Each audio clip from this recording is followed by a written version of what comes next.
12 फरवरी 2025। मीठे बच्चे, तुम बहुत बड़े जौहरी हो। तुम्हें अविनाशी ज्ञान रत्नों रूपी जवाहरात देकर सबको साहूकार बनाना है। प्रश्न: अपने जीवन को हीरे जैसा बनाने के लिए किस बात की बहुत बहुत संभाल चाहिए? उत्तर: संग की। बच्चों को संग उनका करना चाहिए जो अच्छा बरसते हैं। जो बरसते नहीं, उनका संग रखने से फायदा ही क्या। संग का दोष बहुत लगता है। कोई किसके संग से हीरे जैसा बन जाते हैं, कोई फिर किसके संग से ठिक्कर बन जाते हैं। जो ज्ञानवान होंगे वह आप समान जरूर बनाएंगे। संग से अपनी संभाल रखेंगे। ओम शांति। मीठे मीठे रूहानी बच्चों को सारी सृष्टि, सारा ड्रामा अच्छी रीति बुद्धि में याद है। कॉन्ट्रास्ट भी बुद्धि में है। यह सारा बुद्धि में पक्का रहना चाहिए कि सतयुग में सब श्रेष्ठाचारी, निर्विकारी, पावन, सॉल्वेंट थे। अभी तो दुनिया भ्रष्टाचारी, विकारी, पतित, इनसॉल्वेंट है। अभी तुम बच्चे संगम युग पर हो। तुम उस पार जा रहे हो। जैसे नदी और सागर का जहाँ मेल होता है, उनको संगम कहते हैं। एक तरफ मीठा पानी, एक तरफ खारा पानी होता है। अब यह भी है संगम। तुम जानते हो बरोबर, सतयुग में लक्ष्मी नारायण का राज्य था, फिर ऐसे चक्र फिरा। अभी है संगम। कलयुग के अंत में सब दुखी है। इसको जंगल कहा जाता है। सतयुग को बगीचा कहा जाता। अभी तुम कांटों से फूल बन रहे हो। यह स्मृति तुम बच्चों को होनी चाहिए। हम बेहद के बाप से वर्षा ले रहे हैं। यह बुद्धि में याद रखना है। 84 जन्मों की कहानी तो बिल्कुल कॉमन है। समझते हो, अब 84 जन्म पूरे हुए। तुम्हारी बुद्धि में तरावट है कि हम अभी सतयुगी बगीचे में जा रहे हैं।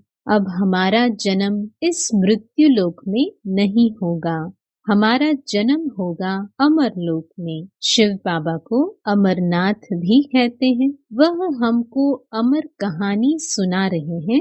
वहाँ हम शरीर में होते भी अमर रहेंगे। अपनी खुशी से टाइम पर शरीर छोड़ेंगे। उसको मृत्युलोक नहीं कहा जाता। तुम किसको भी समझाएंगे तो समझेंगे बरोबर, इनमें तो पूरा ज्ञान है। सृष्टि का आदि और अंत तो है ना। छोटा बच्चा भी जवान और वृद्ध होता है, फिर अंत आ जाता है, फिर बच्चा बनता है। सृष्टि भी नई बनती, फिर वाटर पुरानी, आधी पुरानी, फिर सारी पुरानी होती है, फिर नई होगी। यह सब बातें और कोई एक दो को सुना नहीं सकते। ऐसी चर्चा कोई कर नहीं सके सिवाय तुम ब्राह्मणों के, और कोई को रूहानी नॉलेज मिल न सके। ब्राह्मण वर्ण में आए तब सुने, सिर्फ ब्राह्मण ही जाने। ब्राह्मणों में भी नंबरवार है। कोई यथार्थ रीति सुना सकते हैं, कोई नहीं सुना सकते हैं, तो उन्हों को कुछ मिलता नहीं है। जौहरियों में भी देखेंगे, कोई के पास तो करोड़ों का माल रहता है, कोई के पास तो 10,000 का भी माल नहीं होगा। तुम्हारे में भी ऐसे हैं। जैसे देखो, यह जनक है, यह अच्छा जौहरी है। इनके पास वैल्यूबल जवाहरात है। किसको देकर अच्छा साहूकार बना सकती है। कोई छोटा जौहरी है, जास्ती दे नहीं सकते तो उनका पद भी कम हो जाता है। तुम सब जौहरी हो, यह अविनाशी ज्ञान रत्नों के जवाहरात है। जिसके पास अच्छे रत्न होंगे वह साहूकार बनेंगे, औरों को भी बनाएंगे। ऐसे तो नहीं सब अच्छे जौहरी होंगे। अच्छे अच्छे जौहरी बड़े बड़े सेंटर्स पर भेज देते हैं।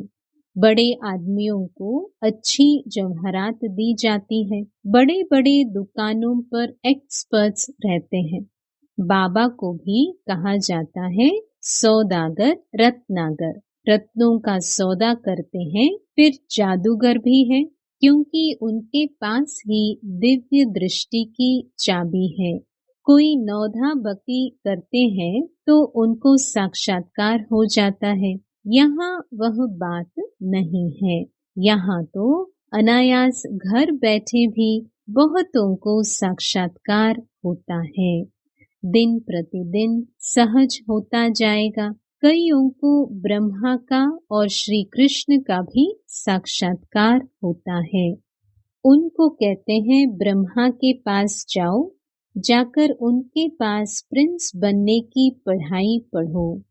यह पवित्र प्रिंस प्रिंसेस चले आते हैं ना, प्रिंस को पवित्र भी कह सकते हैं। पवित्रता से जन्म होता है ना। पतित को भ्रष्टाचारी कहेंगे। पतित से पावन बनना है, यह बुद्धि में रहना चाहिए।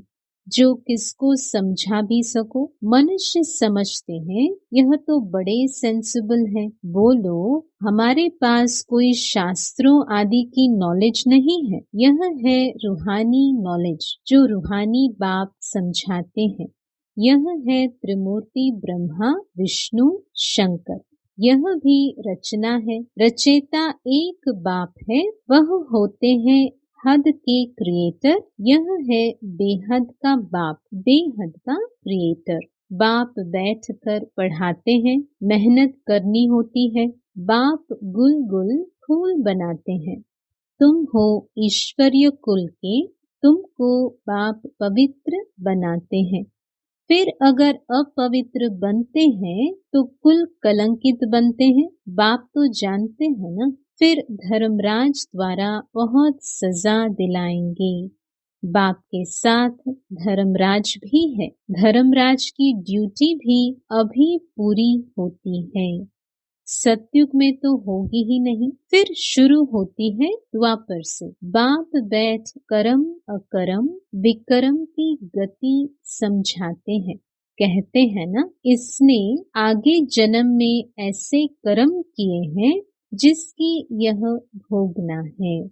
सतयुग में ऐसे नहीं कहेंगे। बुरे कर्मों का वहाँ नाम नहीं होता। यहाँ तो बुरे अच्छे दोनों हैं, सुख दुख दोनों हैं, परंतु सुख बहुत थोड़ा है। वहाँ फिर दुख का नाम नहीं।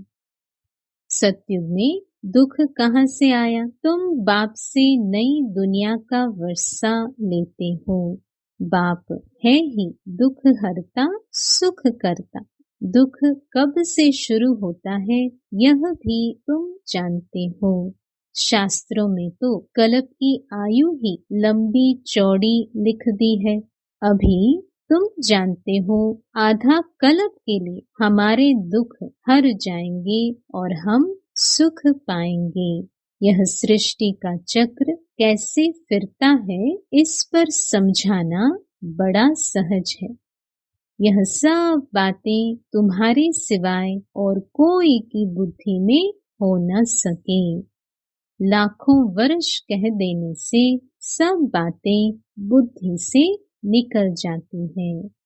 अभी तुम जानते हो यह चक्र 5000 वर्ष का है। कल की बात है जबकि इन सूर्यवंशी चंद्रवंशियों का राज्य था। कहते भी है ब्राह्मणों का दिन ऐसे नहीं शिव बाबा का दिन कहेंगे।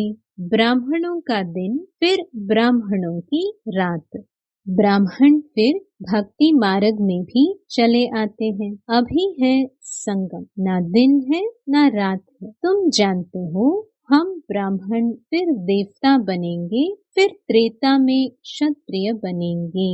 यह तो बुद्धि में पक्का याद कर लो। इन बातों को और कोई नहीं जानते हैं। वह तो कहेंगे शास्त्रों में इतनी आयु लिखी है, तुमने फिर यह हिसाब कहाँ से लाया है? यह अनादि ड्रामा बना बनाया है, यह कोई नहीं जानते। तुम बच्चों की बुद्धि में है आधा कल्प है सत्युग त्रेता, फिर आधा से भक्ति शुरू होती है। वह हो जाता है त्रेता और द्वापर का संगम। द्वापर में भी यह शास्त्र आदि आहिस्ते आहिस्ते बनते हैं। भक्ति मार्ग की सामग्री बड़ी लंबी चौड़ी है, जैसे झाड़ कितना लंबा चौड़ा है, इसका बीज है बाबा। यह उल्टा झाड़ है। पहले पहले आदि सनातन देवी देवता धर्म है। यह बातें जो बाप सुनाते हैं, यह है बिल्कुल नई। इस देवी देवता धर्म के स्थापक को कोई नहीं जानते। श्री कृष्ण तो बच्चा है, ज्ञान सुनाने वाला है बाप। तो बाप को उड़ाए बच्चे का नाम डाल दिया है। श्री कृष्ण के ही चरित्र आदि बैठ दिखाए हैं। बाप कहते हैं लीला कोई श्री कृष्ण की नहीं है, गाते भी है हे प्रभु तेरी लीला अपरम अपार है। लीला एक की ही होती है। शिव बाबा की महिमा बड़ी न्यारी है। वह तो है सदा पावन रहने वाला, परंतु वह पावन शरीर में तो आ न सके। उनको बुलाते ही हैं पतित दुनिया को आकर पावन बनाओ। तो बाप कहते हैं मुझे भी पतित दुनिया में आना पड़ता है। इनके बहुत जन्मों के अंत में आकर प्रवेश करता हूँ।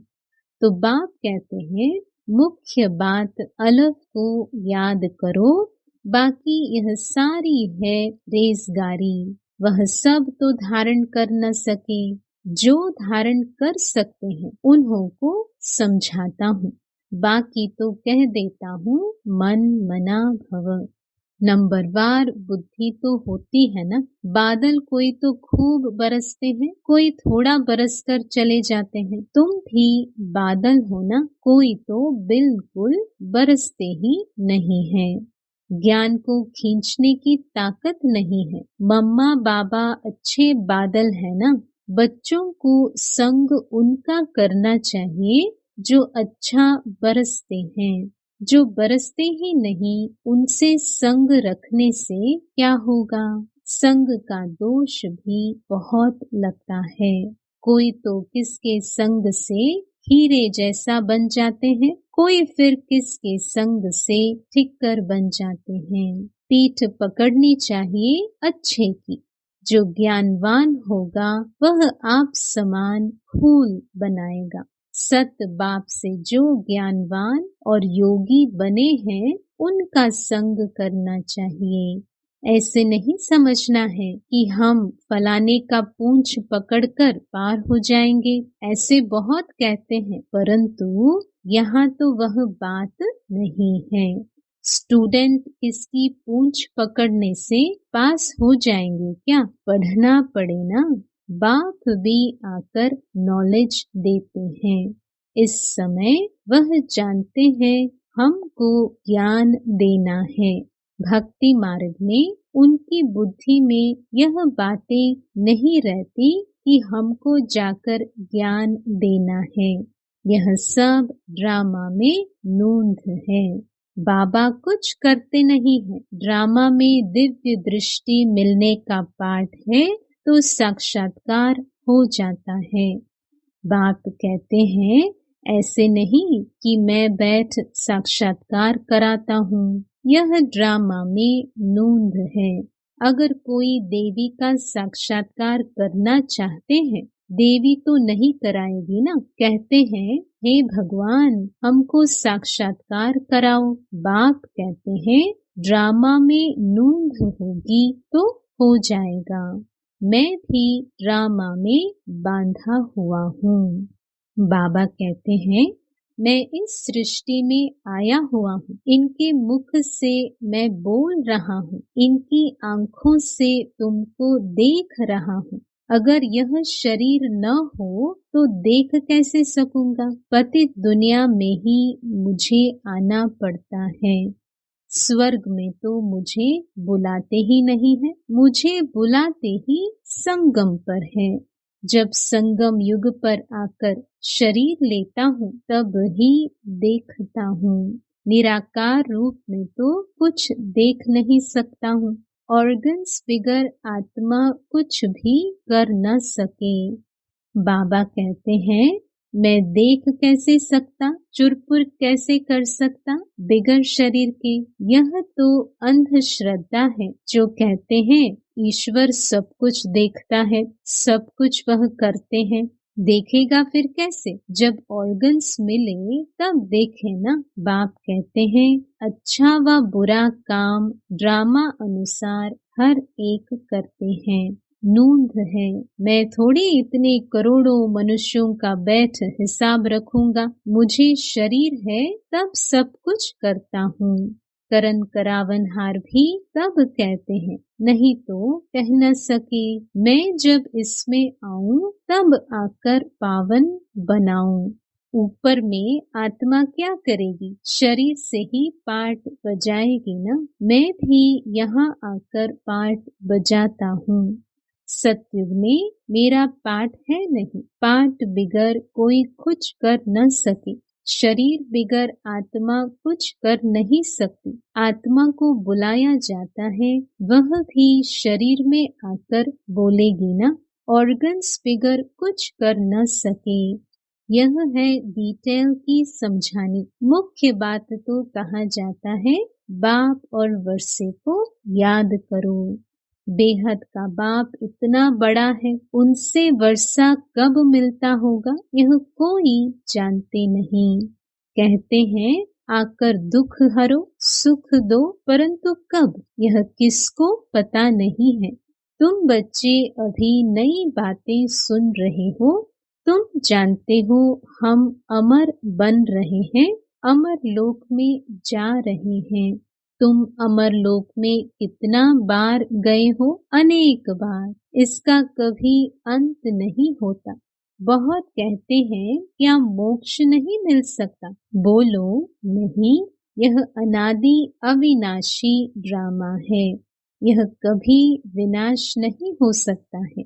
यह तो अनादि चक्र फिरता ही रहता है। तुम बच्चे इस समय सच्चे साहिब को जानते हो। तुम सन्यासी हो ना, वह फकीर नहीं। सन्यासियों को भी फकीर कहा जाता है। तुम राज ऋषि हो, ऋषि को सन्यासी कहा जाता है। अभी फिर तुम अमीर बनते हो। भारत कितना अमीर था, अभी कैसा फकीर बन गया है। बेहद का बाप आकर बेहद का वर्षा देते हैं। गीत भी है, बाबा आप जो देते हो सो कोई दे न सके।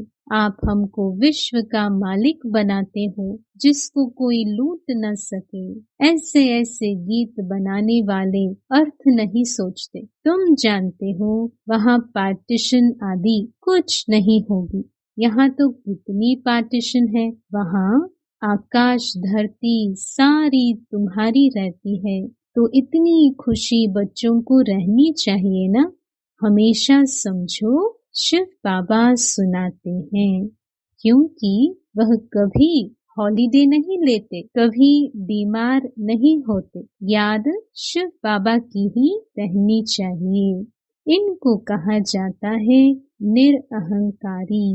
मैं यह करता हूँ, मैं यह करता हूँ, यह अहंकार नहीं आना चाहिए। सर्विस करना तो फर्ज है, इसमें अहंकार नहीं आना चाहिए। अहंकार आया और गिरा, सर्विस करते रहो, यह है रूहानी सेवा। बाकी सब है जिस्मानी। अच्छा, मीठे मीठे सिक्की लधे बच्चों प्रति माता पिता बाप दादा का याद प्यार और गुड मॉर्निंग। रूहानी बापी रूहानी बच्चों को नमस्ते। धारणा के लिए मुख्य सार। पहला, बाप जो पढ़ाते हैं उसका रिटर्न गुल गुल फूल बनकर दिखाना है। मेहनत करनी है, कभी भी ईश्वरीय कुल का नाम बदनाम नहीं करना है। जो ज्ञानवान और योगी है उनका ही संग करना है। दूसरा, मैंपन का त्याग कर निरहंकारी बन रूहानी सेवा करनी है। इसे अपना फर्ज समझना है, अहंकार में नहीं आना है। वरदान, व्यर्थ को भी शुभ भाव और श्रेष्ठ भावना द्वारा परिवर्तन करने वाले सच्चे मरजीवा भव। बाप दादा की श्रीमत है, बच्चे व्यर्थ बातें न सुनो, न सुनाओ और न सोचो। सदा शुभ भावना से सोचो, शुभ बोल बोलो। व्यर्थ को भी शुभ भाव से सुनो। शुभ चिंतक बन बोल के भाव को परिवर्तन कर दो। सदा भाव और भावना श्रेष्ठ रखो। स्वयं को परिवर्तन करो, न कि अन्य के परिवर्तन का सोचो। स्वयं का परिवर्तन ही अन्य का परिवर्तन है। इसमें पहले मैं, इस मरजीवा बनने में ही मजा है। इसी को ही महाबली कहा जाता है। इसमें खुशी से मरो, यह मरना ही जीना है। यही सच्चा जीवदान है। स्लोगन, संकल्पों की एकाग्रता श्रेष्ठ परिवर्तन में फास्ट गति ले आती है। अव्यक्त इशारे, एकांत प्रिय बनो, एकता और एकाग्रता को अपनाओ। संगठन की शक्ति जो चाहे वह कर सकती है। संगठन की निशानी का यादगार है 5 पांडव। एकता की शक्ति, हाजी हाजी विचार दिया, फिर एकता के बंधन में बंध गए। यही एकता सफलता का साधन है। ओम शांति।